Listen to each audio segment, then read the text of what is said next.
Pode acender a luz, obrigado. Bom, gente, eu queria começar, mas como eu gosto de fazer diferente às vezes, sabe? Minha mãe sempre briga comigo, ela está ali sentada, ela fala que eu gosto de inovar, vou fazer diferente. Queria perguntar para vocês, quem é Jesus para vocês? Eu queria perguntar para alguém que está, sei que talvez alguém seja tímido, mas eu vou escolher alguém assim, que talvez não esteja, eu quero perguntar para você mesmo. Ela está dando risada. O que é Jesus para você? O que significa Jesus para você? Como é que é teu nome? Luciana. Luciana, fala pra gente o que significa Jesus para você. Pode usar o microfone. Bom, Jesus para mim é tudo, né? É o caminho, a verdade e a vida. É tudo. Eu resumo Jesus como... Nossa, não tem nem palavras, né? Jesus é amor, Jesus está comigo onde eu vou. Jesus é tudo para mim. Legal. Bom, queria perguntar para mais alguém aqui. Você aqui, eu vou perguntar para você só para não perder o costume. O que Jesus é para você? Como é que é teu nome mesmo? Fala aí pra gente. Jaqueline. Jesus é para mim amor, salvação, libertação, cura. É tudo que a gente precisa e muito mais. Legal, uma salva de palmas para eles, galera, por favor. Bom, vocês viram que são duas opiniões mais ou menos parecidas, sabe? Mas tem gente que pensa que Jesus não é bem assim, sabe? E tem gente que pensa que Jesus é mais ou menos dessa forma aqui que vocês estão vendo na tela. Tipo um pirata, né? Você vê que, tipo, Soi, número 1, o cara tá fumando, né? Jesus está fumando. Isso aí eu encontrei na internet você encontra de tudo, não é verdade? Pode passar. Jesus, tipo, o que está escrito ali para você, se você não entende inglês, se arrependa ou tuf. É mais ou menos isso que eles pensam sobre Jesus, tá? E a gente quer começar queimando alguns Jesus, sabe? Que talvez você ache que... Pode acender a luz aí na frente.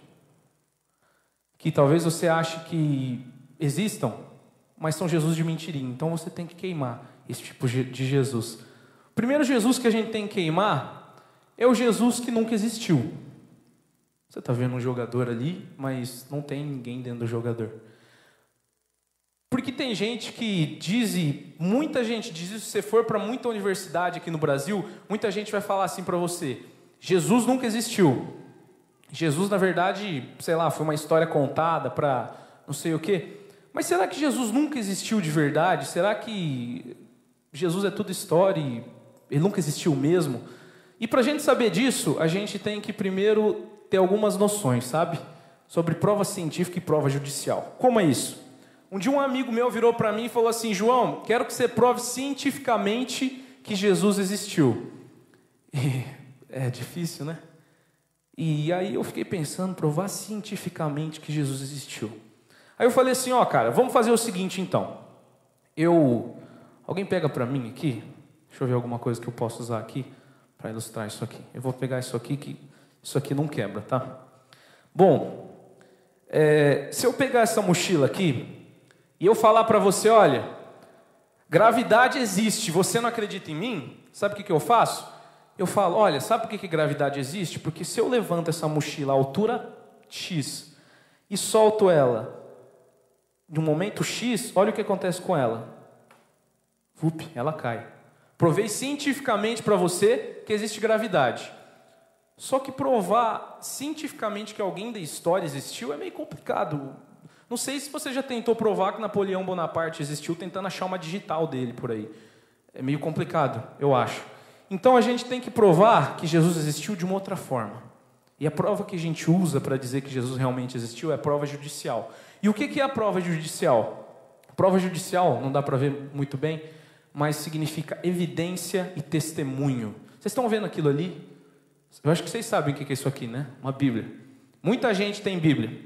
Só que falar de Bíblia hoje em dia é uma coisa meio complicada, né? Porque você chega na faculdade e fala assim, olha, Bíblia, você tem que ler a Bíblia, você tem que acreditar na Bíblia. A primeira coisa que te falam é, como que eu vou acreditar numa coisa dessa, escrita por muitos homens, pode haver erros?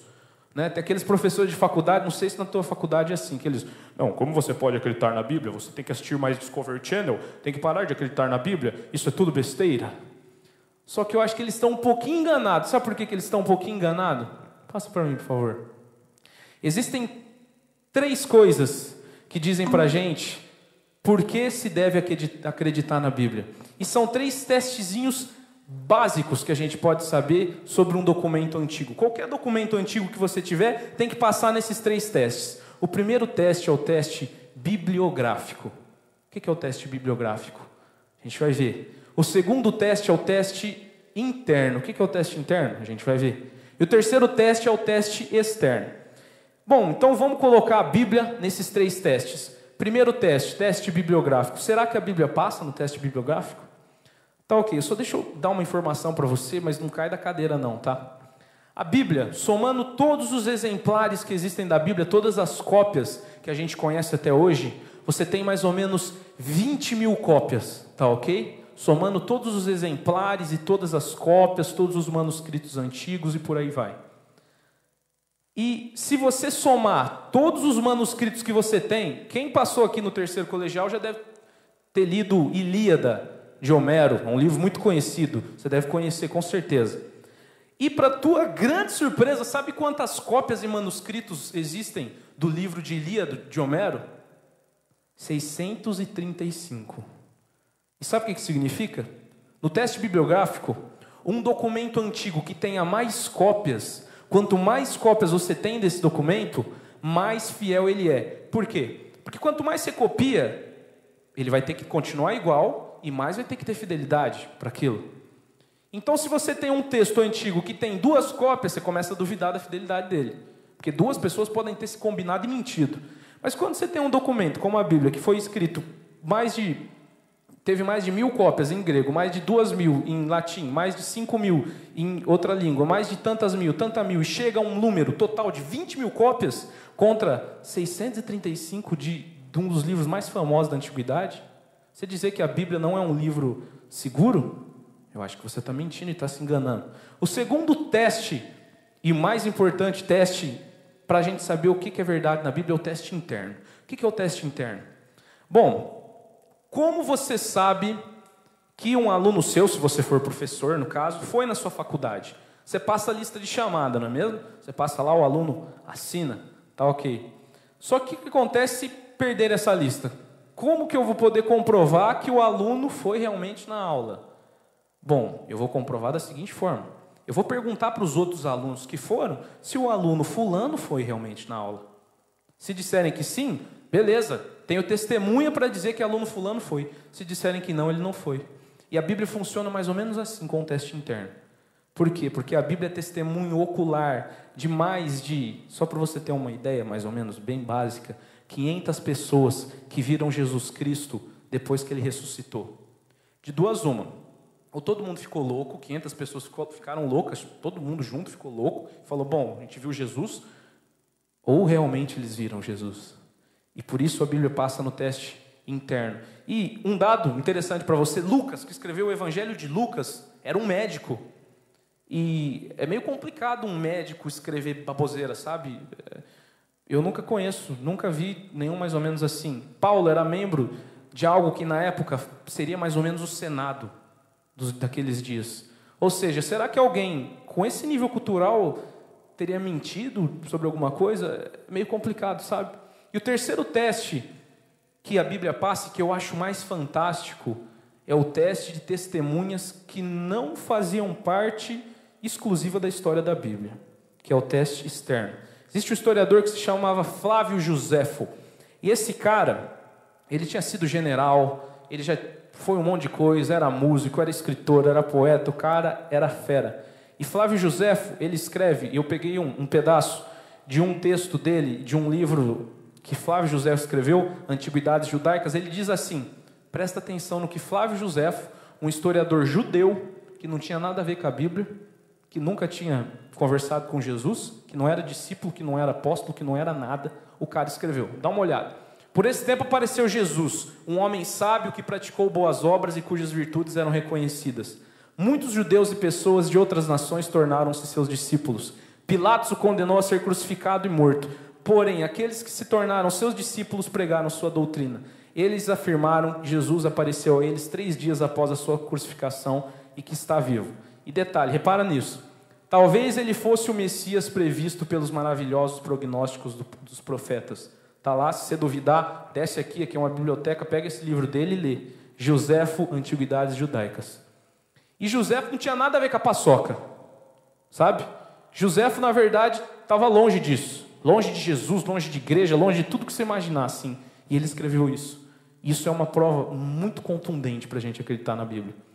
Então, já que a gente sabe que a Bíblia passa pelo teste bibliográfico, passa pelo teste interno, passa pelo teste externo, ela passa em todos os testes para ser um documento antigo muito bem aceito.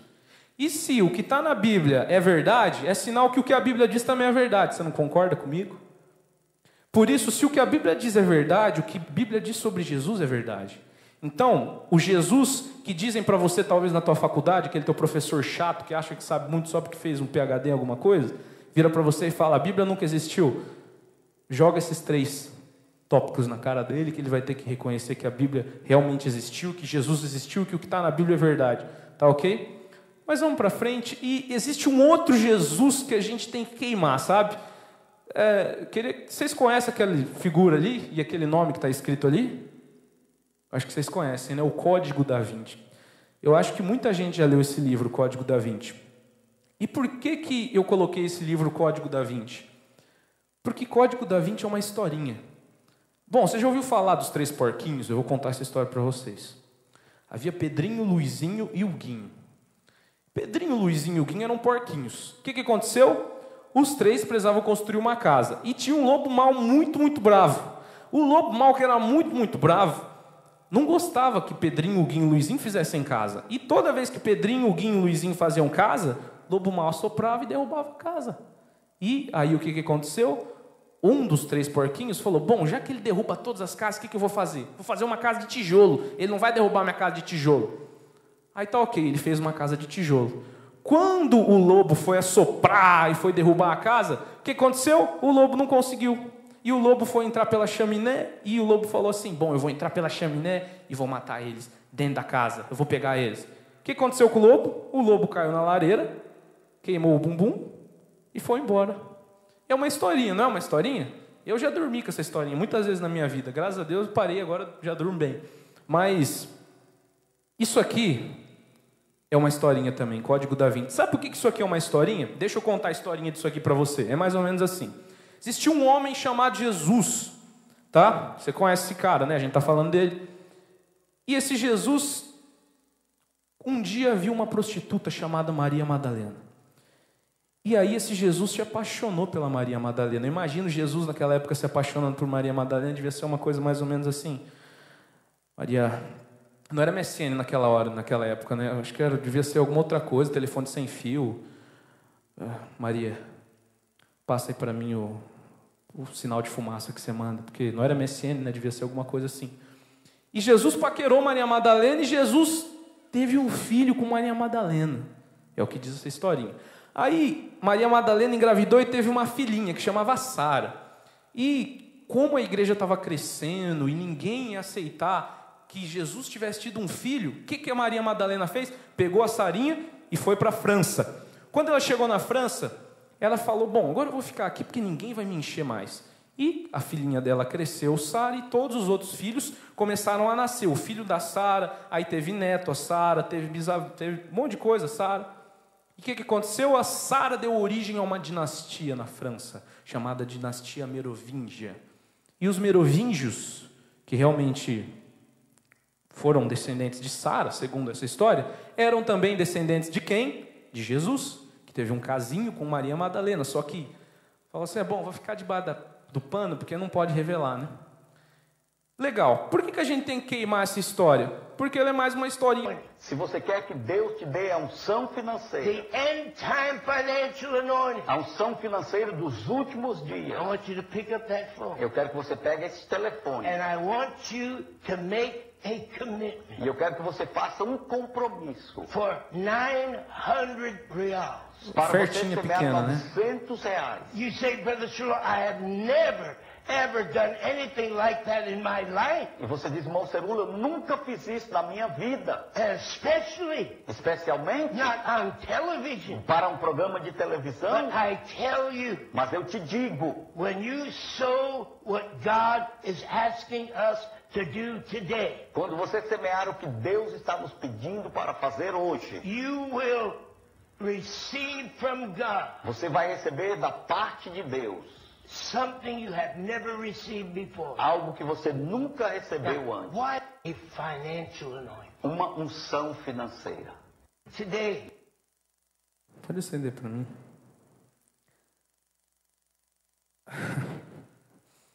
Como dizia o poeta Zagalo, aí sim, fomos surpreendidos novamente. Não sei se eu dou risada, se eu falo, se eu choro. Deixa eu me recompor um pouco aqui. Engraçado, oferta voluntária. Tipo assim, imagina um cara chega para pedir dinheiro para você no carro. Meu amigo, você tem uma ofertinha voluntária para dar para mim? R$900. Engraçado, né? É uma oferta voluntária. O outro Jesus que você tem que queimar, por favor, para o bem do teu bolso, é o Jesus máquina de refrigerante. Volta ali para mim, por favor. E por que Jesus máquina de refrigerante? Você já viu uma máquina de refrigerante? Eu já vi. Quando você vê uma máquina de refrigerante, você tem que comprar uma fichinha. Você pega a fichinha, coloca ali no buraquinho do refrigerante que você quer. Tem vários refrigerantes. Aí você aperta no refrigerante que você quer e sai o refrigerante que você quis. Como se fosse, por exemplo, Pepsi, Coca, aquilo que você quer sai. Por que um dos Jesus se chama Jesus máquina de refrigerante? Porque é o Jesus que te dá tudo que você quer. É o Jesus que vai te dar dinheiro, é o Jesus que vai te dar apartamento em Miami, é o Jesus que vai te dar uma limusine, é o Jesus que vai te dar... se você der uma oferta voluntária, pouca coisa, R$900 voluntária. É o Jesus que vai te dar esse tipo de coisa. E esse Jesus, cara, esse Jesus nunca existiu. Sabe o que Jesus de verdade, o Jesus mesmo disse? Ele disse assim, aquele que quer vir após mim, negue-se a si mesmo, carregue a minha cruz. Ou melhor, carregue a sua cruz. Jesus nunca chegou e disse assim, olha, aquele que quiser vir após mim, dê uma oferta voluntária de R$900, que você vai ganhar muitas coisas na sua vida, uma unção financeira especial. Se você doar R$900, você vai ganhar uma unção financeira especial, e blá, blá, blá, blá, blá. Muita gente doou, você pode ter certeza disso. Só que Jesus de verdade, o Jesus verdadeiro, nunca pediu esse tipo de coisa para ninguém, cara, sabe? Nunca pediu esse tipo de coisa para ninguém. Se o teu Jesus é o Jesus de barganho, o Jesusinho de troca, é o Jesus que você vai lá, você coloca a tua moedinha. Sabe como às vezes a gente faz isso? É o Jesus que você chega lá e... Jesus, essa semana eu fui tão piedoso. Essa semana eu orei tanto. Sabe, Jesus, essa semana eu dei o dízimo certinho, dei até a mais. Jesus, dá aquele carrinho para mim, dá. Jesus. Cara, isso é patético. Porque Jesus não é esse tipo de Jesus. Jesus não quer te trocar nada com você. Jesus não quer te dar nada. Entenda? Eu quero que você saia daqui entendendo bem isso, sabe? Jesus não quer te dar nada. Nada, nada, nada. Se você olhar na Bíblia, se você achar alguma passagem na Bíblia que diz assim, que Jesus quer te dar carro, Ford, sei lá o que, apartamento, meu, você vem aqui agora, você pega, tá valendo essa promoção, eu te dou um checão aí de R$50 mil, agora, no ato, tó. Se você achar e trouxer para mim. Porque Jesus, você não vai achar, pode procurar, só na tua Bíblia tiver isso. Porque Jesus não quer te dar nada, exceto uma coisa: vida. Sabe o que Jesus falou um dia? Aqueles que vêm a mim têm vida e vida em abundância. Se você faz troquinha com Jesus, se você é o tipo de pessoa que gosta de trocar com Ele, de falar assim, ó, Jesus, o único dinheiro que eu tenho, eu estou dando aqui, ó, R$900, para você, como diz o carinha lá, oferta voluntária. Estou dando R$900 para você, Jesus, e eu sei que o Senhor vai me abençoar e o Senhor será fiel a mim. Primeira coisa, Jesus não precisa ser fiel a você. Ele não precisa ser fiel a você. Talvez seja estranho isso para você, né? Porque o que a gente sempre ouve é o seguinte: dê e vos será dado. Não é isso que a gente ouve? Sim. mas dá espontaneamente, não é dar barganhando. Na Bíblia não está assim, dê, trocando e vos será dado. A Bíblia está assim, dê e vos será dado. Um dia, uma hora, talvez nunca seja, ou talvez seja de verdade. Porque eu conheço muito homem que crê em Cristo de verdade e é pobre. É pobre. Esses dias mesmo morreu um missionário lá na Índia, o cara morreu de tétano. O cara morreu de tétano, missionário novo, tinha 28 anos de idade. Você vai me dizer que ele morreu porque ele não tinha a unção financeira dos R$900. Cara, Jesus não quer barganhar nada com você. Ele não precisa barganhar com você. A única coisa que Ele quer te dar é vida. E vida de verdade. Por isso, se você gosta de fazer trocas com Jesus, saiba que esse tipo de Jesus você tem que queimar agora. Queima agora. Talvez você viveu a tua vida inteira fazendo troca com Jesus, do tipo, Jesus, eu vou ser um menino bom e você me dá tal coisa. Você tal jeito, você me dá tal coisa. Queima. Pega esse Jesus e joga fora. Porque a única coisa que Jesus quer te dar é vida. É vida. Não é dinheiro, não é ser rico. A Bíblia diz, nem só de pão viverá o homem. Nem só de pão viverá o homem. Você tem noção do que significa? Que às vezes você está pedindo um carro novo para Jesus, só que tua família está arregaçada, sabe? Arregaçada. Como que você vai usar um carro novo se nem tua família você não vai conseguir ficar lá com ela dentro do carro novo? Se você ficar dentro do carro novo com a tua mulher, ela sai no tapa com você. Se você ficar dentro do carro novo com o teu filho, ele mata você. Para que você vai querer carro novo? Você está entendendo onde eu quero chegar? Que existem coisas do coração que são muito mais importantes que isso aqui, ó. Eu não estou falando que você tem que ser um miserável, viver na miséria. Não, lute pelo que é teu. Trabalhe, se esforce, seja um cara esforçado. Seja sim alguém esforçado, porque Jesus, se você não sabe, foi carpinteiro. Jesus trabalhou.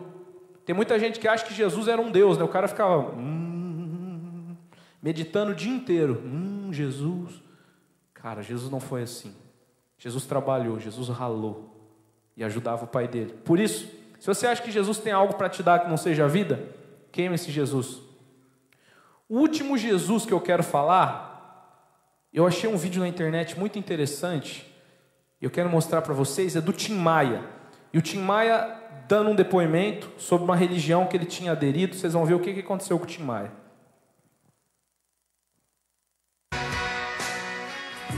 Vivendo um momento familiar inédito, Tim Maia surpreendeu a todos com outra grande transformação. Converteu-se a uma misteriosa religião conhecida como Universo em Desencanto.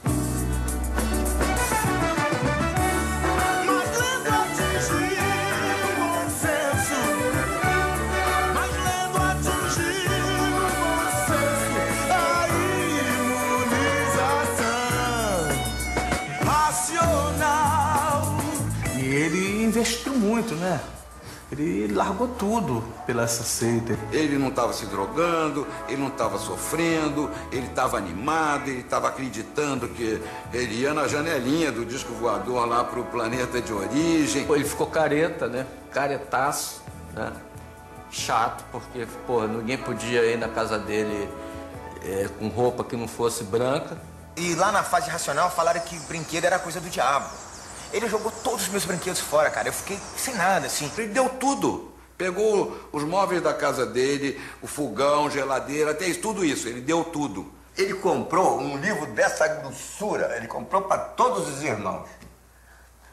Aí, ele chegava assim, vem cá, você leu o livro? Aí eu li. Então diz alguma coisa do livro aí. Eu não li coisa nenhuma, eu não li nada. Aquilo ali era o fim da picada. Ele fez muitas coisas legais, fez 2 discos musicalmente maravilhosos. Fez o Que Beleza, né? Que beleza é sentir a natureza, ter certeza pra onde vai e de onde vem. Que beleza é vir da pureza e sem medo distinguir o mal e o bem.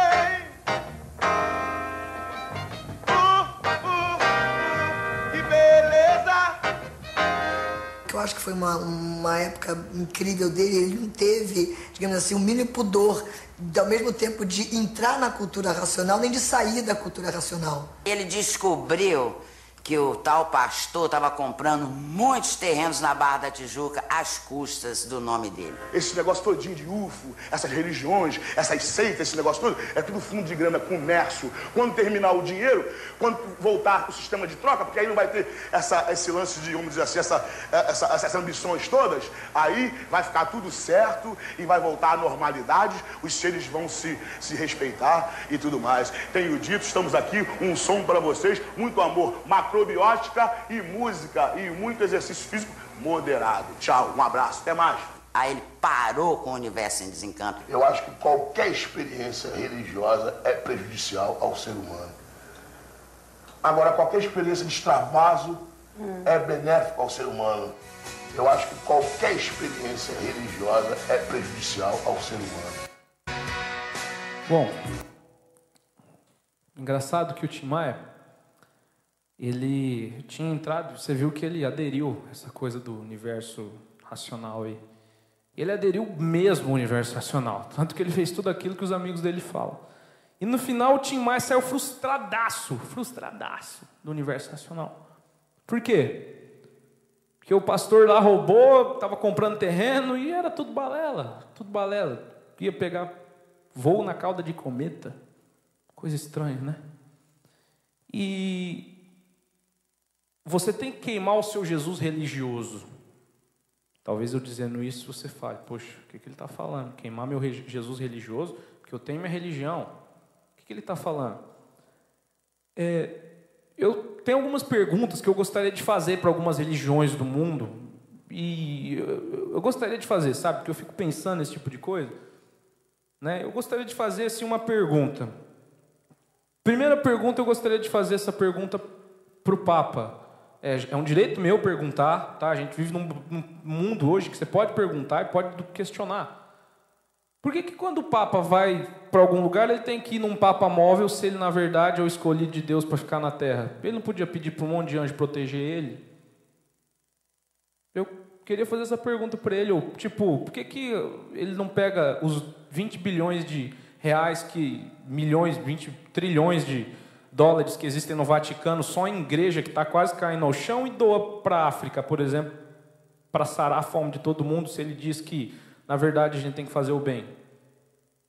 Eu gostaria de perguntar, assim, sabe? Eu gostaria de perguntar também para os evangélicos, por que, mais ou menos, às vezes tem culto de evangélico que é tipo assim, Jesus, tipo assim, dá vontade de perguntar, cara, tipo, você acha que Deus está com cera no ouvido, assim? Você acha que... O que está acontecendo? Porque tem cara que é mais ou menos assim, sabe? Eu gostaria de perguntar isso. Talvez eu acho que Jesus está surdo, Deus está surdo para ele. Que ele grita tanto, que... Sabe? Eu também gostaria de perguntar para Buda, assim, por que se a gente tem que se autopreservar e buscar o autocontrole, por que ele morreu gordo? Eu estou vendo gente rir, galera, isso é sério, não pode rir, posso ser processado porque vocês estão rindo, então, por favor. Eu também gostaria, sabe, de perguntar para várias religiões, por exemplo, para os espíritas, por que se a gente tem que morrer para reencarnar para ser bom, por que então, depois de bilhões de anos que tem gente reencarnando, ainda tem tiroteio, tem favela, tem homicídio, tem gente passando fome?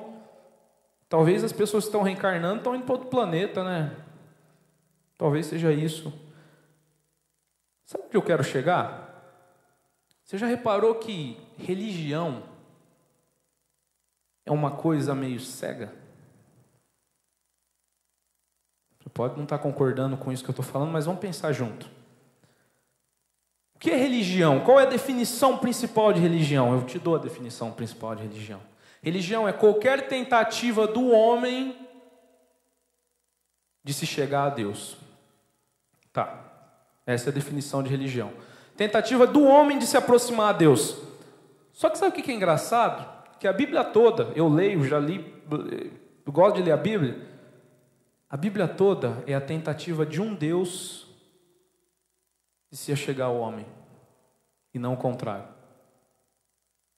E sabe, o mais engraçado disso tudo é que Jesus, sabe por quem que Jesus foi morto? Chute 1, pelos judeus. Errado. Chute 2, pelos romanos. Errado. Chute 3, pelo capeta. Errado também. Chute 4, pelos religiosos. Jesus foi morto pelos religiosos. Sabe quem que armou para matar Jesus? Foi religioso. Eram as pessoas.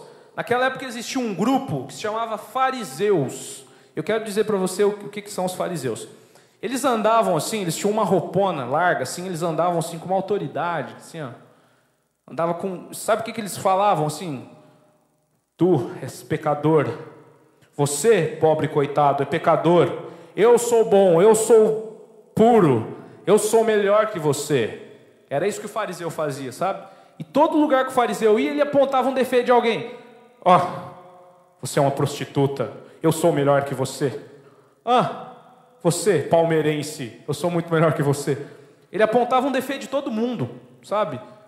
Todo mundo, cara, ele apontava um defeito de alguém, entendeu? E aí ele andava assim, né?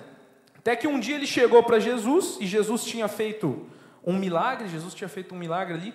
Chegaram para Jesus e falaram assim: Jesus, você não pode ser Deus. Você, na verdade, atua pelo poder do capeta. Foi mais ou menos isso que falaram. Sabe o que Jesus disse para eles em retribuição? Jesus virou para eles e falou assim: tolos, otários, o pai de vocês é o capeta, vocês viajam o mundo inteiro para fazer um discípulo, e quando vocês fazem esse discípulo, vocês deixam ele 20 mil vezes mais filho do capeta que vocês. Foi isso que Jesus falou para eles. Simples, né? Nada. Sabe por que Jesus falou isso para eles? Porque o que dos fariseus, o negócio do fariseu, era julgar. Era condenar, era apontar o dedão, era falar assim: eu sou melhor que você. Quando Jesus não era nada disso. Jesus ia para o chão, pegava pela mão da pessoa e falava: vem aqui que eu te levanto. Vem, anda comigo.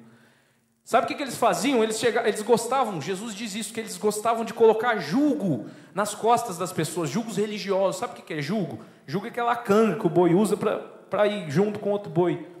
E eles gostavam de colocar julgo. Então sabe o que eles falavam? Olha, não, é aquilo que eu falei, aqueles mandamentos todos moralistas. Não beba cerveja, não assista filmes da Disney, não faça isso, não. Quando na verdade, sabe o que Jesus falava? Vinde a mim, vós que estáis cansados e sobrecarregados, que eu vos aliviarei. E isso deixava os fariseus doidos. Eles não acreditavam, eles falavam: poxa, quem é esse homem para dizer que essas leis... Sabe? Eles ficavam bravos com Jesus, mas Jesus era simples, Jesus era amor.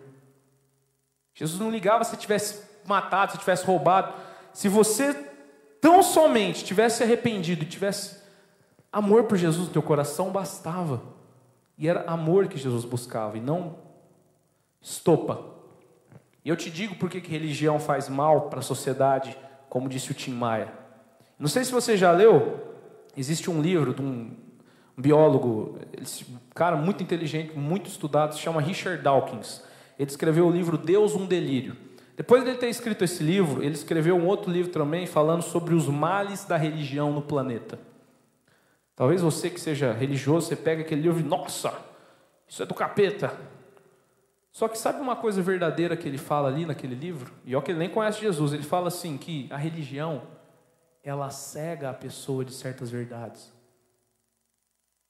Ele está errado quando ele falou isso? Que a religião cega aquele negócio do eu sou melhor que você porque eu sou bom. Primeiro que isso é mentira. Porque se você diz que é melhor que alguém e, sabe, você fala, depois xinga alguma pessoa ou faz alguma coisa do gênero para alguma outra pessoa, você não está sendo nem um pouco melhor que ela. Se alguém te dá um tapa, tuf, e você revida, pof, você já se tornou igual àquela pessoa. Ou o religioso gosta de falar assim, né? Não, eu vim de um lar bom, eu sou uma pessoa boa, sabe, sou bom de verdade mesmo. E Jesus sempre disse que vir de algum lugar não importava. O que importava era o novo nascimento, e não o nascimento antigo. Se você é religioso, você gosta de fazer sistema de troca com Jesus, sabe? Aquilo que eu disse. Ah, Jesus, hoje eu estou tão espiritual. Hoje eu li a Bíblia 1000 vezes. Eu orei 50 vezes. Eu fiz tantas coisas. Jesus, como eu estou bom hoje. Não, você não está bom. Que nada